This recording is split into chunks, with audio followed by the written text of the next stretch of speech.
제 평생을 바쳐 이룩한 가정이 단 하루 만에 무너져 내렸습니다. 아들이 급한 출장이라며 제사상도 외면하고 떠난 날, 며느리는 고급 오피스텔에서 낯선 여자와 남편의 다정한 모습을 보았습니다. 제 모든 것이었던 재산과 명예, 그 모든 것이 한순간에 사라졌습니다. 시어머니는 제게 내 돈은 우리 돈이라 했죠. 그들은 제가 영원히 그들의 꼭두각시일 줄 알았을 겁니다. 하지만 그들은 몰랐습니다. 제가 어떻게 그들에게 이 고통을 되갚아 주었는지, 당신은 제가 다음에 무엇을 했는지 결코 믿지 못할 겁니다. 계속하기 전에 채널을 구독하고 댓글로 어디에서 듣고 계신지 알려주세요. 서울가정법원의 육중한 문의 등 뒤로 다퉜다. 15년 결혼 생활에 종지부를 찍는 소리였다. 손에 들린 서류 한 장이 가을바람에 작게 파르르 떨렸지만 내딛는 내 걸음은 이상하리만치 가벼웠다. 40살, 김지은. 내 인생의 한 막이 이렇게 끝났다. 법원 앞에는 노란 은행잎이 융단처럼 깔려 있었다. 나는 잠시 멈춰 서서 망설임 없이 휴대폰을 들었다. 익숙한 번호를 누르자 금방 신호음이 갔다. 홍 실장님, 저예요. 네, 방금 끝났습니다. 나는 하늘을 올려다보았다. 구름 한 점 없이 시리도록 푸른 하늘. 그 아래에서 나는 가장 차분하고 냉정한 목소리로 말했다. 준비했던 플랜 D, 지금 바로 진행해 주세요. 박민준 씨와 그의 어머니, 시어머니였던 김 여사 앞으로 나갔던 모든 신용카드 즉시 정지시키고 위탁했던 자산 전부 회수 절차 밟아주세요.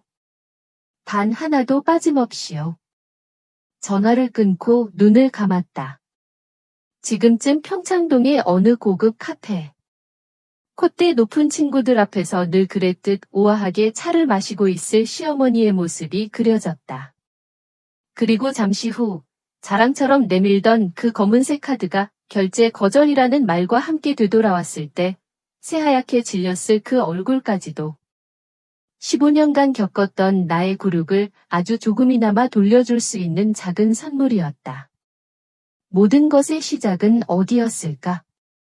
이 지독한 연극의 막이 오르게 된 그 순간은 아마도 정확히 1년 전 그날이었을 것이다. 오늘처럼 은행잎이 흩날리던 쌀쌀한 늦가을의 어느 날 바로 돌아가신 시아버지의 제삿날이었다. 나는 이른 아침부터 홀로 부엌에 서서 제사 음식을 준비하고 있었다. 기름 냄새가 온 집안에 배어갈 무렵 남편 박민준이 미안한 얼굴로 다가왔다. 지은아, 정말 미안한데. 갑자기 지방에 급한 출장이 잡혔어. 오늘 꼭 가야만 해. 나는 늘 그랬듯 괜찮다는 듯 담담하게 고개를 끄덕였다. 아무것도 모른 채 그의 넥타이를 매만져 주었다. 내가 그의 생일 선물로 사주었던 짙은 푸른색 바탕에 은색 마름모 패턴이 들어간 그가 가장 아끼던 넥타이였다. 그가 떠나고 텅 빈 집에는 다시 음식 만드는 소리만이 가득했다. 한참 전을 붙이다 잠시 허리를 펴고 나는 무심코 휴대폰을 들어 SNS를 넘겨보았다. 그리고 그 순간 내 눈에 들어온 한 장의 사진. 남편 회사 신입 비서라는 최수진이라는 여자의 계정이었다. 카페에서 찍은 듯한 그녀의 환하게 웃는 셀카 사진. 그리고 그녀의 뒤편 의자 등받이에 아무렇게나 걸려있는 익숙한 넥타이 하나. 바로 몇 시간 전 내가 직접 매만져 주었던 짙은 푸른색 바탕에 은색 마름모 패턴이 들어간 바로 그 넥타이였다. 그 순간 세상이 무너지는 소리가 들렸다. 쨍그랑 하고 날카롭게. 지난 15년의 믿음과 사랑이 산산조각 나는 소리였다. 나의 세상은 바로 그날 그렇게 소리 없이 무너져 내렸던 것이다. 그 넥타이 사진 한 장이 까맣게 잊고 있던 15년 전의 저를 반짝이던 25의 김지은을 소환했습니다. 그때의 저는 여의도 증권가에서 가장 촉망받는 애널리스트였습니다. 제가 쓴 보고서는 시장을 움직였고 제 이름 앞에는 늘 최고의 스카우트 제의가 따라붙었죠. 제 인생은 탄탄대로였고 하늘을 나는 법을 막 깨우친 어린 새처럼 세상 무서운 줄 몰랐습니다. 박민준 씨는 그런 제 앞에 운명처럼 나타났습니다. 명망 있는 집안의 아들, 훤칠한 키와 부드러운 미소. 무엇보다 그는 제 일을 존중해 주었습니다. 밤늦게까지 이어지는 야근에도 불평 한마디 없이 저를 기다려 주었고 복잡한 경제 용어를 늘어놓는 제 이야기를 눈을 반짝이며 들어주었죠. 저는 그 사람의 다정함에 그리고 그가 보여주는 미래의 모든 것을 걸기로 했습니다. 그래서 결혼과 함께 정점에 있던 제 경력을 미련 없이 내려놓았습니다.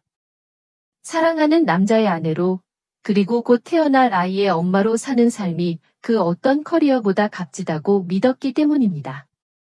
결혼 초 시어머니는 저를 살갑게 대했습니다. 특히 저의 금융 지식을 높이 평가하셨죠. 어느 날 시어머니는 제 손을 꼭 잡고 말씀하셨습니다. 지은아, 우리 집안은 대대로 남자들이 돈 문제에 어두웠단다. 하지만 너는 다르잖니. 여의도에서 이름을 날리던 전문가인데 앞으로 우리 집 재산 관리는 모두 내게 맡기마. 우리 민준이도 이런 쪽으론 영소질이 없으니 내가 옆에서 꽉 잡아줘야 해. 저는 그 말이 세상을 다 얻은 것처럼 기뻤습니다.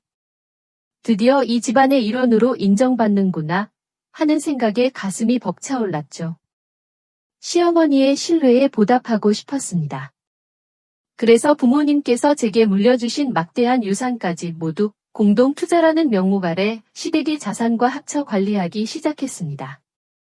매일 밤낮으로 국내외 시장을 분석하고 가장 안전하고 수익률 높은 포트폴리오를 구성하기 위해 애썼습니다. 제 능력으로 이 가족을 더욱 풍요롭게 만들 수 있다는 사실이 자랑스러웠습니다. 그때는 그게 믿음인 줄 알았습니다. 하지만 지금 돌이켜보면 그건 보이지 않는 빚의 시작이었습니다. 몇 년 후 시아버지의 회사가 갑작스러운 유동성 위기로 부도 직전에 몰렸습니다. 집안은 발칵 뒤집혔고 모두가 망연자실해 있을 때 저는 조용히 제 개인 자산을 처분했습니다. 부모님의 유산 중 가장 큰 부분을 차지하던 부동산이었습니다.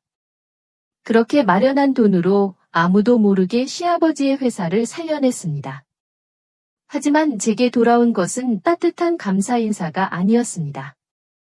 시아버지는 그저 고맙다는 무심한 한마디를 던졌을 뿐이고 시어머니는 이 일이 밖에 알려지면 집안 체면, 이 깎이니 절대 발설하지 말라고 신신당부하셨죠. 저는 그때 처음으로 가슴 한켠에 서늘한 바람이 부는 것을 느꼈습니다. 저의 희생은 그들에게 너무나 당연한 것이었습니다. 딸 하윤이가 태어나면서 저는 완벽하게 세상과 단절되었습니다. 제 하루는 온전히 아이와 남편, 그리고 시댁 식구들을 위해 돌아갔습니다. 증권가 동료들의 소식은 먼 나라 이야기처럼 들렸고 제 손에는 재무보고서 대신 기저귀와 젖병이 들려 있었습니다. 남편은 점점 귀가가 늦어졌고 시어머니의 간섭은 날이 갈수록 심해졌습니다. 저는 모든 것을 갖춘 것처럼 보였습니다. 평창동의 그림 같은 집, 부족함 없는 생활, 남들이 부러워하는 남편과 토끼 같은 딸, 하지만 그 안에서 저는 서서히 질식하고 있었습니다. 날개를 마음껏 펼치던 창공은 사라지고 먹이와 물은 풍족하지만 결코 벗어날 수 없는 황금 새장. 저는 그 안에 갇혀 날갯짓하는 법조차 잊어버린 새가 되어가고 있었습니다. 제 이름 김지은은 사라지고 오직 박민준의 아내 하윤이 엄마만이 남아 있었습니다. 최수진이라는 여자의 SNS 속 넥타이 사진을 본 순간 제 머릿속의 모든 회로가 정지하는 듯했습니다. 심장이 쿵 하고 바닥으로 떨어지는 기분이었습니다. 하지만 저는 울거나 소리치지 않았습니다. 지난 몇 년간 저를 짓눌러왔던 정체 모를 불안감과 외로움의 실체가 어쩌면 저 사진 한 장에 담겨 있을지도 모른다는 직감이 온몸을 휘감았기 때문입니다. 그날 밤, 저는 뜬 눈으로 밤을 새웠습니다. 그리고 다음 날 아침, 남편과 딸을 배웅한 뒤, 저는 제 인생에서 가장 냉정한 결심을 했습니다. 예전 증권사 시절 알고 지냈던 정보업체를 통해 사람을 고용했습니다. 박민준 씨의 모든 것을 알아봐 달라고. 제발, 제 의심이 틀렸기를 바라면서도 한편으로는 이 지긋지긋한 불안의 끝을 확인하고 싶었습니다. 결과는 생각보다 빨리, 그리고 훨씬 더 잔인하게 도착했습니다. 일주일 뒤, 저는 쏟아지는 장대비 속에서 차를 세우고 홀로 휴대폰 액정을 들여다보고 있었습니다. 흥신소에서 보내온 수십 장의 사진들. 제 남편 박민준과 비서 최수진이 다정하게 팔짱을 끼고 레스토랑에 들어가는 모습, 백화점에서 쇼핑을 하며 웃는 모습, 그리고 강남의 한 고급 오피스텔 앞에서 서로를 끌어안고 입을 맞추는 모습까지. 하지만 저를 무너뜨린 것은 그 사진들이 아니었습니다. 함께 첨부된 파일 하나. 제가 그동안 관리해 온 가족 공동 투자 계좌의 상세거래 내역서였습니다. 지난 2년간 제가 불철주야 노력해 얻어낸 투자 수익금의 상당 부분이 매달 일정하게 한 사람의 계좌로 흘러 들어가고 있었습니다. 은행 거래 내역서, 수취인 이름 최수진. 그리고 그 돈으로 결제된 그녀의 명의로 된 강남의 고급 오피스텔. 모든 것이 산산조각 났습니다. 제 심장이 아니었습니다. 제가 15년간 사랑과 희생으로 쌓아올린 세상 전체가 무너져 내렸습니다.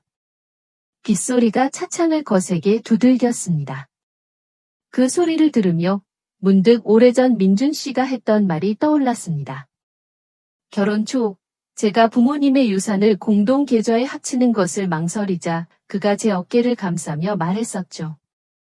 지은아, 서운하게 왜 그래? 내 돈이 내 돈이고 내 돈이 내 돈이지. 우리는 이제 한 가족이잖아. 가족. 그 달콤했던 말이 이토록 잔인한 비수가 되어 제 심장을 꿰뚫을 줄은 꿈에도 몰랐습니다. 그는 제 돈으로, 제가 벌어다 준 돈으로 다른 여자에게 사랑을 속삭이고 안식처를 마련해 주었던 겁니다. 저는 남편과 그의 애인의 안락한 삶을 위해 밤낮으로 일해온 충실한 자금 관리인이었을 뿐입니다. 얼마나 울었는지 모릅니다. 눈물이 말라 더 이상 나오지 않을 때쯤 저는 천천히 휴대폰을 들었습니다. 그리고 지난 15년간의 추억이 담긴 사진들을 하나씩 지워나가기 시작했습니다. 우리의 행복했던 결혼사진, 첫 데이트 기념사진, 함께 떠났던 여행사진. 수천 장의 거짓된 행복을 지우고 나니 갤러리에는 단 한 장의 사진만이 남았습니다. 새근새근 잠들어 있는 제 딸, 하윤이의 얼굴이었습니다. 그 평온한 얼굴을 보는 순간 제 안의 모든 슬픔과 절망이 차가운 분노로 변했습니다. 그래, 이 아이를 위해서라도 무너질 수 없어. 이 아이의 미래를 위해서라도 나는 다시 일어서야만 해. 박민준, 그리고 그의 가족에게서 내 모든 것을 되찾아와야 했습니다. 아니, 그들이 내게서 빼앗아간 것, 그 이상을 처절하게 돌려받아야만 했습니다. 15년간 닫혀있던 황금 세장의 문을 이제는 제 손으로 직접 열고 나갈 시간이었습니다. 여기까지 제 이야기를 들어주신 시청자 혹은 청취자 여러분. 아마 여러분 중에도 제가 겪었던 것처럼 가장 믿었던 사람에게 배신당하는 기분, 온 세상이 발밑에서부터 무너져 내리는 듯한 느낌을 경험해 보신 분들이 계실 겁니다. 혹시 여러분에게도 비슷한 사연이 있다면, 누구에게도 털어놓지 못했던 아픔이 있다면, 주저하지 마시고 아래 댓글로 여러분의 이야기를 남겨주세요. 여러분의 공감 하나하나가 저와 같은 여성들이 다시 일어설 수 있는 가장 큰 힘이 됩니다. 비 오던 그 밤 이후 아무것도 변하지 않았다. 적어도 표면적으로는. 나는 울지도 질문하지도 호들갑을 떨지도 않았다. 대신 완벽한 이중생활이 시작되었다. 낮에는 여전히 김지은, 착한 아내이자 어린 하윤이를 돌보는 엄마였다. 민준이에게 아침을 차려주고 양복을 다림질해주고 미소를 지으며 출근길 조심하라고 재촉했다. 딸을 학교에 데려다주고 시어머니가 좋아하는 요리를 해주고 물가가 오른다거나 남의 자식이 큰 집을 산다는 시어머니의 불평을 순종적으로 들어주었다. 나는 이 가짜 행복한 가정이라는 무대에서 훌륭한 배우였다. 하지만 밤이 깊어지고 민준이의 쉴 새 없는 코골이와 하윤의 부드러운 숨소리가 집안을 가득 채울 때 나는 다른 김지은으로 깨어났다. 나는 유령처럼 복도 끝 작은 창고로 들어갔다. 낡은 재무장부를 보관하는 창고였다. 그곳은 내 비밀 본부였다. 은은한 책상 스탠드 불빛 아래 주부는 사라지고 15년 전 금융분석가 김지은만 남았다. 가장 먼저 한 일은 대학 시절 절친이자 지금은 서초동에서 유명한 이혼 전문 변호사인 강민희에게 연락하는 것이었다. 우리는 남편 가족이 절대 발도 들여놓지 않을 것 같았던 작고 숨겨진 카페에서 만났다. 내가 모은 서류와 증거들을 보자마자 민희는 내 손을 꽉 쥐었다. 지은아, 그녀는 분노와 슬픔이 가득한 눈으로 말했다. 이 싸움은 단순히 돈 문제가 아니라 내 명예와 삶을 되찾는 거야. 그리고 약속할게, 우리는 이길 거야. 민희와 믿음직한 자산관리자 홍과 함께 우리는 세세한 부분까지 계획을 세웠다. 매일 밤 나는 그들과 비밀 화상 통화를 했다. 우리 셋만 이해하는 용어로 암호화된 이메일을 통해 정보를 주고받았다. 계획은 명확했다. 이혼 소송을 제기하기 전에 나는 합법적이고 신중하게 모든 재산을 공동재산에서 분리하고 이전해야 했다. 그것은 소리 없는 전쟁이었고 모든 움직임을 정확하게 계산해야 하는 심리전이었다. 어떤 날 밤은 긴장감이 너무 심해 숨을 멈췄다. 어느 날 창고에서 홍과 화상 통화를 하고 있는데 민준이가 평소보다 일찍 집에 돌아왔다. 정문이 열리는 소리에 심장이 멎는 듯했다. 번개처럼 빠른 반사신경으로 컴퓨터 화면을 아동복 쇼핑 웹사이트로 전환했다. 몇 초 후 민준이가 창고 문을 열었다. 이 시간에 여기서 뭐 하는 거야? 그가 졸린 목소리로 물었다. 아, 하윤이에게 줄 새 드레스를 찾고 있었어. 곧 생일이 다가오고 있어. 나는 분홍색 공주 드레스 사진 위에 여전히 손을 얹은 채 최대한 태연하게 대답했다. 그는 잠시 나를 바라보더니 고개를 끄덕이고 하품을 하더니 침실로 돌아갔다. 문이 닫히자마자 식은땀이 등에 맺힌 채 숨을 내쉬었다. 위험했지만 동시에 설렘이기도 했다. 더 이상 두렵지 않다는 것을 깨달았다. 오히려 오래전에 잃어버렸던 삶의 주도권을 되찾는 기분이었다. 결단을 내린 것은 3개월 후였다. 1년의 복잡한 서류 작업과 비밀 회의 끝에 내 명의이거나 상속 재산으로 받은 모든 투자 자금, 주식, 부동산을 완전히 새로운 법인으로 이전하는 작업을 완료했다. 투자 컨설팅 회사로 주주는 나와 딸 김하윤, 단 2명뿐이었다. 법적으로 시댁은 이 막대한 재산에 단 한 푼도 관여할 수 없었다. 그날 밤 마지막 서류에 서명한 후 나는 잠도 자지 못했다. 그저 창고의 어둠 속에 조용히 앉아 창밖을 바라보았다. 게임은 끝났다. 체스 게임은 체크메이트였다. 일주일 후 모든 준비가 끝나자 나는 주말 저녁을 골라 이야기를 나누기로 했다. 민주는 거실에서 TV를 보고 있었고 시어머니는 과일 껍질을 벗기고 있었다. 여느 날과 다름없는 분위기였다. 나는 TV를 껐다. 민주는 짜증스럽게 고개를 들었다. 뭐 하는 거야? 나는 심호흡을 하고 민준과 시어머니의 눈을 똑바로 바라보며 차분하게 말했다. 이혼하고 싶어. 이혼하고 싶어. 잠시 거실 전체가 조용해졌다. 그때 시어머니가 웃음을 터뜨렸다. 비웃듯 아첨하는 웃음이었다. 민준도 마치 세상에서 가장 시시한 농담을 들은 듯 씩 웃었다. 방금 뭐라고 했어? 이혼이라고. 시어머니는 과도를 테이블 위에 내려놓고 마치 내가 외계인이라도 된 듯 나를 바라보았다. 내가 무슨 자격으로 이혼을 요구해? 내가 뭔데? 민준이가 일어서서 팔짱을 끼고 내 주위를 돌았다. 지은아, 무슨 농담이야? 유치하게 굴지 마. 여기 나가면 어떻게 살 거야? 15년이나 주방에서 일한 너 같은 사람을 누가 고용하겠어? 그들의 오만함은 놀라웠지만 동시에 안타까웠다. 그들은 곧 들이닥칠 폭풍을 전혀 눈치채지 못했다. 그들은 여전히 나를 자신들이 만든 화려한 새장 속의 나약한 카나리아, 날개가 부러져 그들의 보호와 돈 없이는 살 수 없는 여자로 여겼다. 그때 시어머니는 가장 잔인한 선고를 내렸지만 동시에 가장 치명적인 실수를 저질렀다. 잊지 마. 박민준이라는 이름이 내 가치를 결정짓는다는 걸. 이 집을 나가면 넌 백수 이모나 다름없어. 그냥 가봐. 김치국 한 그릇이라도 살 수 있을지. 일주일, 아니 사흘만 더 주면 다시 와서 울면서 우리에게 빌게 될 거야. 그녀의 말이 맞았다. 내 생각에는 그랬다.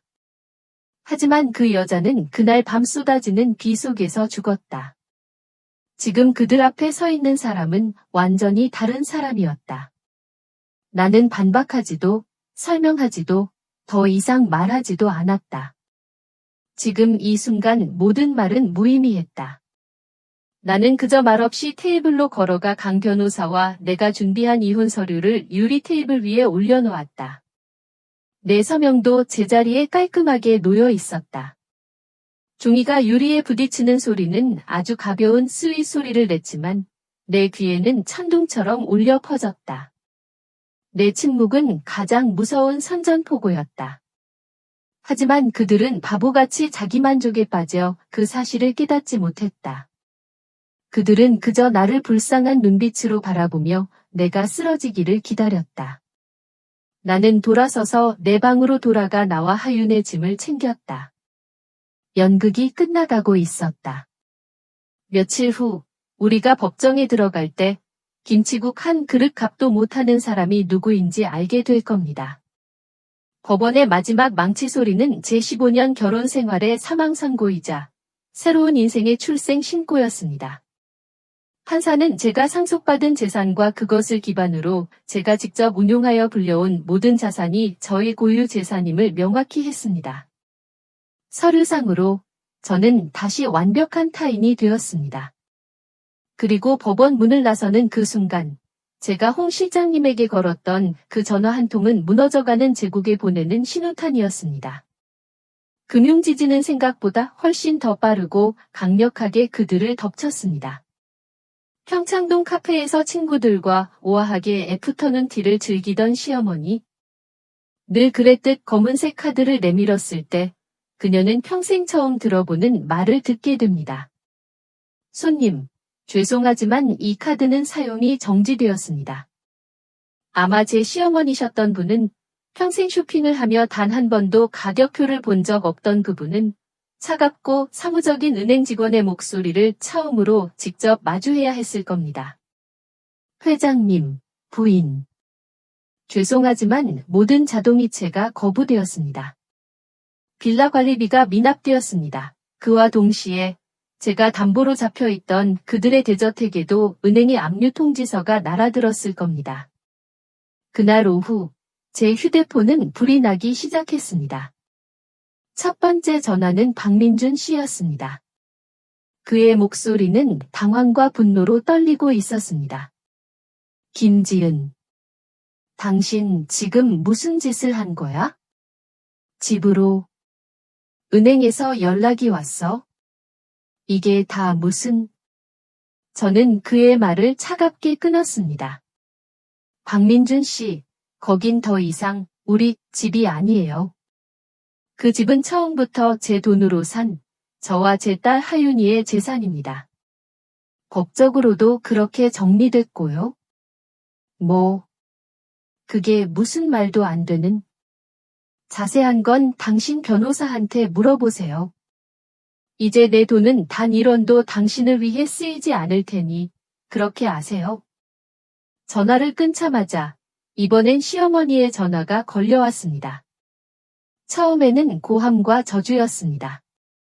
은혜도 모르는 년, 대응망덕한 것, 하지만 제가 아무런 대꾸 없이 듣고만 있자 그녀의 목소리는 절박한 애원으로 바뀌었습니다. 아가. 아니, 지은아. 내가 잘못했다. 제발 이러지 마라. 우리가 어떻게 길거리에 나앉으란 말이냐?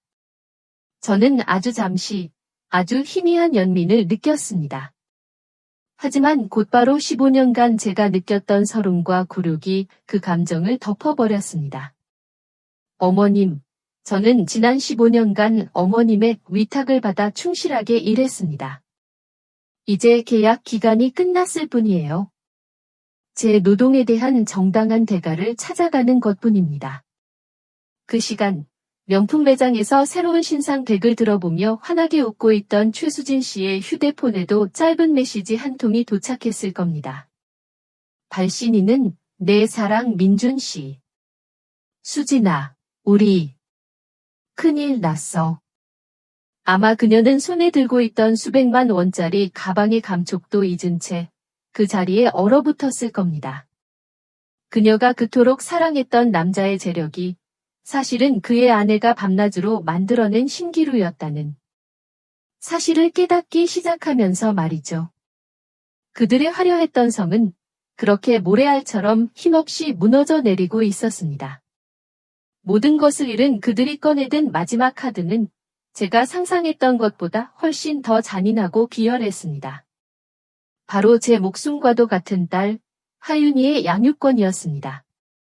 그들은 법원에 저를 상대로 양육권 변경 소송을 제기했습니다. 소장의 내용은 기가 막혔습니다. 15년간 사회와 단절된 전업주부, 고정적인 수입이 없는 무직자, 안정적인 주거 환경도 없는 엄마가 사치스러운 생활에 익숙해진 아이의 미래에 부정적인 영향을 끼칠 것이라는 궤변으로 가득했습니다. 돈으로 저를 무너뜨릴 수 없게 되자 이제는 제 심장을 겨눈 겁니다. 법원에서 날아온 소장을 받아든 순간 이혼 후 처음으로 제 손이 떨렸습니다. 돈, 집, 제 청춘까지 모든 것을 빼앗아가도 괜찮았습니다. 하지만 하윤이 제 딸만큼은 안 됐습니다. 그들은 제 돈, 집, 청춘을 앗아갈 수 있었습니다. 하지만 하윤이, 내 딸은 제 마지막 경계선이었습니다. 누구든 그 아이를 건드린다면 저는 기꺼이 악마가 될 준비가 되어 있었습니다. 저는 곧바로 강 변호사를 다시 찾아갔습니다. 이전과 달리 제 목소리는 불안으로 흔들렸습니다. 그런 저를 보고 민희는 제 손을 굳게 잡아주었습니다. 지은아, 정신 차려. 대한민국 법정은 돈으로 양육권을 사는 곳이 아니야? 최고의 부자를 찾는 게 아니라 아이를 위한 최고의 엄마를 찾는 곳이라고. 흔들리지 마. 민희의 말에 저는 정신을 차렸습니다. 분노와 불안을 행동으로 바꿔야 했습니다. 그들이 저를 공격하는 모든 약점을 저는 오히려 가장 강력한 무기로 만들어 보이기로 결심했습니다.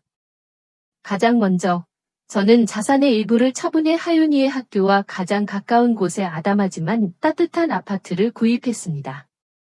법원의 주거 환경의 안정을 증명하기 위해서였습니다. 그리고 곧바로 제 딸의 이름을 딴 1인 자산 컨설팅 회사, 하윤 컨설팅을 설립했습니다. 15년간의 경력 단절이라는 그들의 주장을 정면으로 반박하기 위함이었죠. 마지막으로 저는 하윤이의 학교 선생님, 친구들의 부모님들을 일일이 찾아다니며 제가 얼마나 아이를 사랑으로 돌봐왔는지에 대한 사실 확인서와 추천서를 받았습니다. 그들은 저를 무능한 전업주부라고 공격했지만 저는 오히려 아이에게 온전히 집중할 수 있는 준비된 엄마임을 증명해 보였습니다. 그들은 저의 불안정한 수입을 문제 삼았지만 저는 스스로의 능력으로 경제적 자립을 이뤄낸 여성임을 보여주었습니다. 저는 더 이상 그들의 프레임에 갇혀 울고 있는 피해자가 아니었습니다. 제 딸의 미래를 위해 싸우는 강인한 전사였습니다. 딸 아이를 되찾기 위한 싸움은 제 인생에서 가장 외로운 싸움이었습니다. 법정에 홀로 앉아 있을 때면 온 세상과 맞서 싸우는 기분이 들 때도 있었습니다. 혹시 여기까지 제 이야기를 듣고 계신 분이 있다면 저와 함께 이 길을 걷고 있다는 의미로 아래에 숫자 1을 남겨주세요. 여러분의 존재가 제 딸의 인생에 다시 빛을 찾아준 마지막 이야기를 계속할 수 있는 가장 큰 용기가 됩니다. 양육권 소송의 마지막 재판을 앞두고 시어머니는 절망적인 행동을 감행했습니다. 바로 하윤이의 학교로 직접 찾아온 것이었습니다. 그녀는 학교 시간, 아이들이 쏟아져 나오는 교문 앞에서 고래고래 소리를 지르며 난동을 부렸습니다. 제가 얼마나 무책임한 엄마인지, 아이의 장래를 망치고 있는지를 주변 사람들이 모두 들으라는 듯 외쳐댔습니다. 하윤아. 할미 손녀야. 내 엄마가 내 인생을 망치고 있어. 그녀의 행동은 오히려 역효과를 낳았습니다. 하윤이는 겁에 질려 울음을 터뜨렸고 주변 학부모들과 선생님들의 눈에 그녀는 그저 손녀에게 집착하는 이상한 할머니로 비칠 뿐이었습니다. 그 소동은 그녀의 이미지를 최악으로 만들었고 재판에 결정적으로 불리하게 작용했습니다. 며칠 후 변호사 사무실에서 마지막 삼자대면이 있었습니다. 모든 증거와 정황이 자신에게 불리하다는 것을 깨달은 시어머니는 완전히 궁지에 몰리자 결국 무너져 내렸습니다. 그녀는 갑자기 테이블을 내리치며 평생 숨겨왔던 진실을 절규하듯 토해냈습니다. 그래. 내가 다 이겼어. 만족해? 하지만 이것만은 알아둬. 우리가 처음부터 너를 속이려고 했던 건 아니었어. 그녀의 목소리는 증오가 아닌 깊은 슬픔과 수치심으로 갈라져 있었습니다. 박서방네, 내 시아버지 회사는 내가 시집오기 한참 전부터 이미 망해가고 있었어. 껍데기뿐인 명의에 텅 빈 금고, 남은 건 빚더미뿐이었다고. 그래서 민준이를 너와 결혼시킨 거야? 내 능력과 내 돈으로 이 집안의 이 가짜 낙원을 지키기 위해서. 그 순간 저는 망치로 머리를 한 대 맞은 듯한 충격에 휩싸였습니다. 그리고 그녀는 저를 똑바로 쳐다보며 울부짖었습니다. 내가 널 미워한 줄 알아? 아니. 나는 널 질투했고 두려워했어. 언제고 내가 이 모든 진실을 알아채고 낡아빠진 가구처럼 우리를 내버릴까 봐 매일 밤잠을 설쳤다고. 그제야 저는 모든 것을 깨달았습니다. 지난 15년간 저를 짓눌렀던 시어머니의 그 모진 구박과 냉대는 증오가 아니었습니다. 그것은 벼랑 끝에 서 있는 사람이 느끼는 공포의 다른 이름이었습니다. 이 집안의 모든 비밀을 알고 있는 저라는 존재에 대한 두려움의 발로였던 겁니다. 저는 더 이상 그녀가 믿지 않았습니다.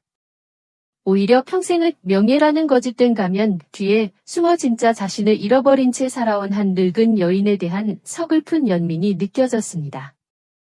이 지독한 거짓말의 희생자는 저뿐만이 아니었던 겁니다. 우리 모두는 그 허울 좋은 명예가 만들어낸 비극의 배우들이었습니다. 전 시어머니의 충격적인 고백 이후 양육권 재판은 사실상 끝이 난 것이나 다름없었습니다. 모든 증거는 저의 손을 들어주고 있었고 그들의 마지막 발악은 오히려 스스로의 발목을 잡는 족쇄가 되었습니다. 마지막 재판이 열리던 날 법정의 공기는 무겁게 가라앉아 있었지만 제 마음은 이상하리만치 평온했습니다. 저는 담담하게 피고인석에 앉아 판사의 입이 열리기를 기다렸습니다. 마침내 재판장의 낮고 엄숙한 목소리가 법정 전체에 울려 퍼졌습니다. 친권은 부모의 소유권이 아닌 자녀의 행복을 위한 책임입니다. 재판부는 지난 모든 과정과 증거를 검토한 결과 어머니인 김지은 씨가 자녀에게 가장 안정적이고 건강한 성장 환경을 제공할 수 있는 유일한 양육권자라고 판단합니다. 이에 자녀 박하윤의 친권 및 양육권을 원고 김지은 씨에게 지정하는 바입니다. 망치 소리가 3번 울리고 모든 것이 끝났습니다. 눈물이 날 것이라 생각했지만 이상하게도 눈물 대신 안도의 한숨이 먼저 나왔습니다. 길고 길었던 터널의 끝이었습니다. 법원 문을 나서자 눈부신 햇살이 저와 딸을 감싸 안았습니다. 저는 하윤이를 품에 꼭 껴안았습니다. 제 품에 안긴 작은 아이가 제 귓가에 속삭였습니다. 엄마, 이제 우리 다시는 울지 말자. 응. 그 작은 목소리에 저는 그제야 참았던 눈물을 터뜨리고 말았습니다. 하지만 그 눈물은 더 이상 슬픔이나 분노의 눈물이 아니었습니다. 모든 것을 씻어내고 새로운 시작을 알리는 따뜻하고 기쁜 눈물이었습니다. 그로부터 몇 달의 시간이 흘렀습니다. 저와 하윤이는 학교 근처의 작은 아파트에 새로운 보금자리를 꾸렸습니다. 집은 예전 평창동의 저택에 비하면 초라할 정도로 작았지만 그 어느 때보다 따뜻한 웃음소리로 가득했습니다.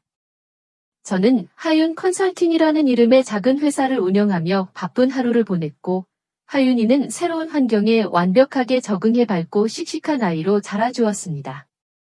과거의 상처는 희미한 흉터처럼 아물어가고 있었습니다. 그러던 어느 쌀쌀한 초겨울 저녁이었습니다. 하윤이가 학교 앞 분식집에 떡볶이가 먹고 싶다고 졸라 우리는 함께 손을 잡고 집을 나섰습니다. 왁자지껄한 분식집에 거의 다다랐을 때 저는 유리창 너머로 익숙한 두 사람의 모습을 발견하고 무심코 걸음을 멈췄습니다. 박민준 씨와 최수진 씨였습니다. 하지만 그들의 모습은 제가 기억하던 화려하고 당당한 모습이 아니었습니다. 최수진 씨는 값비싼 명품 옷 대신 평범한 니트를 입고 있었고 박민준 씨의 얼굴에는 깊은 피로와 짜증이 서려 있었습니다. 그들은 김이 모락모락 나는 어묵 그릇을 앞에 두고 돈 문제로 심각하게 다투고 있는 듯했습니다. 목소리는 들리지 않았지만 최수진 씨의 원망스러운 표정과 박민준 씨의 처량한 몸짓만으로도 모든 것을 알 수 있었습니다. 바로 그때 박민준 씨가 고개를 들었습니다. 그리고 유리창을 사이에 두고 저와 눈이 마주쳤습니다. 그의 눈이 커다랗게 뜨였습니다. 그 눈 속에는 수만 가지 감정이 스쳐 지나갔습니다. 지독한 후회, 깊은 부끄러움, 그리고 돌이킬 수 없는 현실에 대한 패배감. 그는 저를 향해 무어라 말을 하려는 듯 입을 달싹였지만 차마 다가오지는 못하고 그 자리에 얼어붙었습니다. 저는 그를 가만히 바라보았습니다. 놀랍게도 제 마음은 텅 빈 호수처럼 고요했습니다. 미움도, 분노도, 연민도, 심지어 통쾌함조차 느껴지지 않았습니다. 그저 나와는 아무런 상관이 없는 낯선 사람의 슬픈 드라마 한 장면을 보고 있는 기분이었습니다. 그는 더 이상 제 인생의 일부가 아니었습니다. 저는 그에게서 시선을 거두고 옆에 서 있는 하윤이의 작은 손을 더욱 굳게 잡았습니다. 엄마, 왜 그래? 빨리 들어가자. 떡볶이 식겠다. 딸의 재촉에 저는 희미하게 미소 지었습니다. 응, 그러자 우리 딸. 저는 더 이상 뒤돌아보지 않았습니다. 딸의 손을 잡고 따뜻한 불빛이 새어나오는 분식집으로 향했습니다. 차가운 겨울 공기 속에서 딸 아이의 손에서 전해져 오는 온기가 세상 그 무엇보다 소중하게 느껴졌습니다. 그들의 세상은 이제 저와 아무런 관련이 없었습니다. 저의 세상은 바로 여기, 제 딸의 손을 잡고 따뜻한 떡볶이를 향해 걸어가는 이 길 위에 있었습니다. 그것이 제가 15년의 어둠 끝에 되찾은 눈부신 나의 세상이었습니다. 몇 년이라는 시간이 강물처럼 흘러갔다. 지은의 삶에도 많은 것이 변했다. 강남의 화려한 불빛 대신 그녀의 사무실 창밖으로는 소박하지만 정겨운 동네 풍경이 아늑하게 펼쳐졌다. 새로운 시작 금융 컨설팅. 그녀가 세운 회사의 이름이었다. 간판은 작았지만 그곳을 거쳐간 수많은 여성들의 삶에 새겨진 의미는 결코 작지 않았다. 이혼의 아픔을 딛고 경제적 자립을 꿈꾸는 여성들에게 실질적인 조언과 따뜻한 용기를 불어넣어주는 곳. 그곳은 지은이 과거의 자신과 같은 사람들을 위해 만든 단단한 요새이자 희망의 등대였다. 그녀와 딸 하윤이 사는 집은 예전 시댁의 대저택에 비하면 아담한 빌라였지만 그 안에는 세상 어떤 집보다 귀한 것들이 가득했다. 모녀의 웃음소리, 서로를 향한 신뢰, 그리고 사소한 일상을 나누는 충만한 행복. 그것은 텅 빈 대궐보다 훨씬 따뜻하고 아늑한 지은과 하윤만의 왕국이었다. 어느덧 말 같던 아이는 향기로운 꽃처럼 자라 훌쩍 소녀가 되었다. 저녁 식사를 마친 어느 날, 하윤이 조심스럽게 가방에서 종이 한 장을 꺼내 지은에게 내밀었다. 상단에 찍힌 A+라는 붉은 도장이 유난히 선명했다. 엄마, 국어 시간에 쓴 글짓기인데. 한번 읽어보세요. 수줍게 웃는 딸의 얼굴에는 뿌듯함이 서려 있었다. 지은은 미소를 지으며 글을 읽어 내려갔다. 제목은 내가 가장 존경하는 여성이었다. 내가 가장 존경하는 여성은 멀리 있지 않다. 매일 아침 따뜻한 밥을 차려주고 밤에는 내 머리를 쓰다듬어주는 우리 엄마다. 사람들은 엄마를 성공한 금융 컨설턴트라고 부른다. 물론 엄마는 멋진 커리어 우먼이다. 하지만 내가 엄마를 존경하는 이유는 단순히 돈을 잘 벌기 때문이 아니다. 나는 엄마의 지난 날을 어렴풋이 기억한다. 아주 크고 조용한 집에서 살았던 기억, 할머니의 차가운 눈빛, 그리고 늘 무언가에 억눌린 듯 슬퍼 보였던 엄마의 얼굴. 그때 엄마는 세상에서 가장 작은 사람이었다. 하지만 지금 우리 집에서 엄마는 세상에서 가장 큰 사람이다. 엄마는 스스로의 힘으로 일어섰고 나와 함께 살 우리만의 집을 구했으며 이제는 다른 어려운 이모들을 돕는 사람이 되었다. 한 번은 엄마에게 물어본 적이 있다. 엄마, 옛날에 살던 큰 집이 그립지 않아? 엄마는 나를 꼭 안아주며 이렇게 말했다. 하윤아, 집의 크기가 행복의 크기를 정하는 건 아니란다. 중요한 건 그 안에 누가, 그리고 어떤 사랑이 담겨 있느냐야. 엄마는 지금 너와 함께 사는 이 작은 집이 세상에서 제일 좋아. 우리 엄마는 여왕이다. 번쩍이는 왕관이나 화려한 드레스는 없지만 스스로의 노력으로 자신만의 왕국을 세운 위대한 여왕이다. 그리고 나는 그 왕국의 유일한 공주라는 사실이 너무나 자랑스럽다. 나도 엄마처럼 다른 사람이 씌워주는 유리구두가 아니라 내 발에 꼭 맞는 편안한 운동화를 신고 스스로의 길을 걸어가는 그런 멋진 여성으로 자라고 싶다. 마지막 문장을 읽어내렸을 때 지은의 눈가에 뜨거운 것이 맺혔다. 눈물 한 방울이 종이 위로 떨어져 잉크를 살짝 번지게 했다. 그것은 슬픔의 눈물이 아니었다. 지난 세월에 대한 보상과도 같은 가슴 벅찬 감동의 결정체였다. 모든 것을 잃었다고 생각했던 잿더미 속에서 그녀는 세상 가장 소중한 보석을 지켜낸 것이었다. 딸의 맑은 눈, 그 안에 비친 자신의 모습이야말로 그녀가 걸어온 길이 틀리지 않았다는 가장 확실한 증거였다. 지은은 자리에서 일어나 하윤을 꼭 안아주었다. 제법 어른스러워진 딸의 품이 포근했다. 창밖으로는 하루의 끝을 알리는 저녁 노을이 붉게 물들고 있었다. 그 순간 수많은 생각들이 지은의 머릿속을 스쳐 지나갔다. 마치 긴 영화의 마지막 장면처럼 그녀의 삶이 남긴 교훈들이 선명한 목소리가 되어 마음속에 울려 퍼졌다. 이 땅의 모든 부모님들께 진정한 사랑은 통제가 아님을 기억하세요. 아이를 당신의 욕망을 투영하는 소유물로 여기지 마세요. 텅 빈 체면과 거칠애를 지키기 위해 아이의 영혼에 상처를 내는 일만큼 어리석은 것은 없습니다. 진정한 가족이란 세상의 기준에 맞추는 곳이 아니라 아이가 온전한 자기 자신으로 숨 쉴 수 있도록 지켜주는 따뜻한 울타리가 되어야 합니다. 그리고 언젠가 시부모와 아내 사이에서 힘겨워할 세상의 아들들에게 효도라는 이름 아래 당신의 가정을 무너뜨리지 마세요. 낡은 관습과 부당한 요구에 맞서 당신의 아내와 아이를 지키는 것, 그것이야말로 당신이 한 가정의 가장으로서 져야 할 가장 큰 책임이자 진정한 효도의 시작입니다. 뿌리 깊은 나무가 가정을 지탱하는 것이 아니라 건강한 가정이 모여 튼튼한 가문을 만드는 법입니다.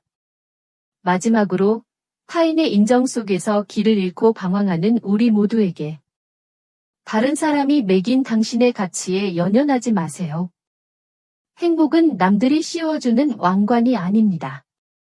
그것은 수많은 시련 속에서도 나 자신을 잃지 않고 내 두 발로 단단히 서서 내 손으로 직접 벽돌 한 장 한 장을 쌓아 올린 작지만 평화로운 왕국입니다. 그리고 기억하세요. 그 왕국 안에서 당신은 그 누구보다 당당하고 눈부신 바로 당신 자신이라는 이름의 여왕이라는 것을. 고요한 독백이 끝났을 때 지은의 마음은 호수처럼 평온해졌다. 더 이상 과거에 대한 원망도 미래에 대한 불안도 없었다. 오직 현재의 충만함과 감사함만이 그녀를 가득 채웠다. 엄마, 우리 베란다 화분에 물 줘야지. 새로 심은 바질 싹 났더라. 하윤의 목소리가 그녀를 현실로 이끌었다. 어머, 벌써? 우리 딸이 잘 돌봐줘서 그런가 보다. 지은은 하윤과 함께 작은 베란다로 나갔다. 낡은 플라스틱 화분들 속에서 파릇파릇 돋아난 작은 생명들이 저녁 햇살을 받아 반짝이고 있었다. 모녀는 작은 조롱을 들고 정성스럽게 물을 주기 시작했다. 주황빛 노을이 두 사람의 실루엣 위로 부드럽게 쏟아져 내렸다. 그 모습은 한 폭의 그림처럼 따뜻하고 평화로웠다. 스스로의 힘으로 일군 작은 왕국에서 자신을 가장 사랑해주는 소중한 공주와 함께 지은은 비로소 완전한 행복을 찾았다. 그녀는 더 이상 누군가의 며느리도 아내도 아니었다. 그녀는 오롯이 서지은 자신이었고 그녀의 삶을 다스리는 유일한 주인이자 눈부신 여왕이었다. 김지은 씨의 이야기는 여기서 마무리됩니다. 김지은 씨의 결정에 대해 어떻게 생각하시나요? 만약 당신이라면 그녀와는 다른 선택을 했을까요? 댓글로 여러분의 생각을 자유롭게 나눠주세요. 저는 여러분의 모든 소중한 의견을 하나하나 읽어봅니다. 이 이야기가 여러분에게 어떤 울림이나 생각을 안겨주었다면 좋아요를 누르고 함께 공감할 만한 친구들에게 공유해 주시는 것을 잊지 마세요. 그리고 다음 미스터리를 놓치지 않으려면 구독 버튼도 꼭 눌러주세요. 다음 이야기에서 또 만나요. 그리고 어쩌면 다음번엔 그 이야기의 주인공이 바로 당신일 수도 있습니다.